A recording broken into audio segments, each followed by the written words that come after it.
जय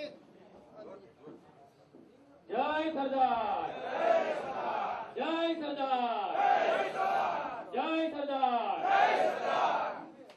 समग्र गुजरात।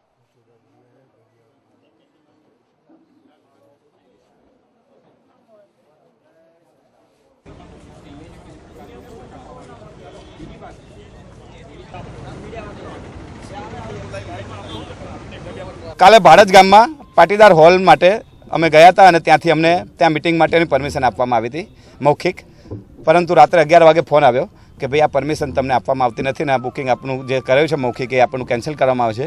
બીજા દિવસે સવારે એટલે આજે અમે અહીંયા બોપલમાં રાધે ફાર્મ ઉપર આવ્યા। આ મારા મિત્ર છે મેહુલભાઈ અને એમની પરમિશનથી અમે પ્લોટમાં અહીંયા મિટિંગનું આયોજન કર્યું, પણ મેહુલભાઈ ઉપર પણ ક્યાંકથી કોઈ પણ પ્રેશર હોય અમને ખ્યાલ નથી આવતો।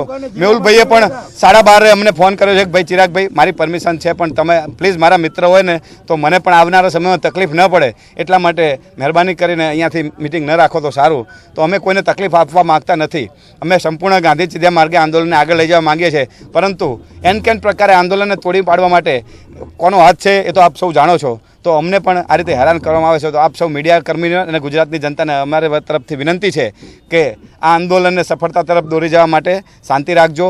કદાચ અત્યારે આપણા તરફ કોઈ મતભેદ હશે તો ભૂલી જજો અને આ આંદોલનને શાંતિપૂર્ણ તરીકે છે પાટીદાર સમાજને ન્યાય મળે, હક મળે એના માટે આંદોલન ચાલુ જ છે। હા, આવનારા સમયમાં તહેવાર આવી રહ્યા છે તો કદાચ 1-2 દિવસ થોડું તહેવાર ન બગડે એટલા માટે કદાચ શાંતિ હશે, પણ આ આંદોલન સંપૂર્ણ રીતે સફળ થશે જ એટલો વિશ્વાસ રાખજો બધા। આ મિટિંગ આખા ગુજરાતના દરેક તાલુકાના જિલ્લામાંથી 5-5 પ્રતિનિધિઓની હતી।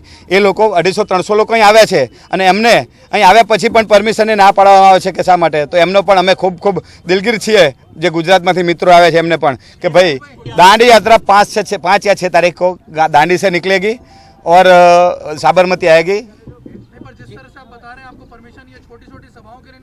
तो ये तो चलने में तो कहा हार्दिक भाई और 5 लोगों तो रोड पर चल सकते हैं ना, फिर अपने आप स्वयंभू लोग आ जाएंगे तो हमारी परमिशन, इसमें परमिशन की जरूरत नहीं है सर। वो लेंगे, मांग रहे हैं, मगर एक अकेला आदमी चल सकता है, फिर पूरा समाज उसके पीछे चले तो इसमें वो क्या करे।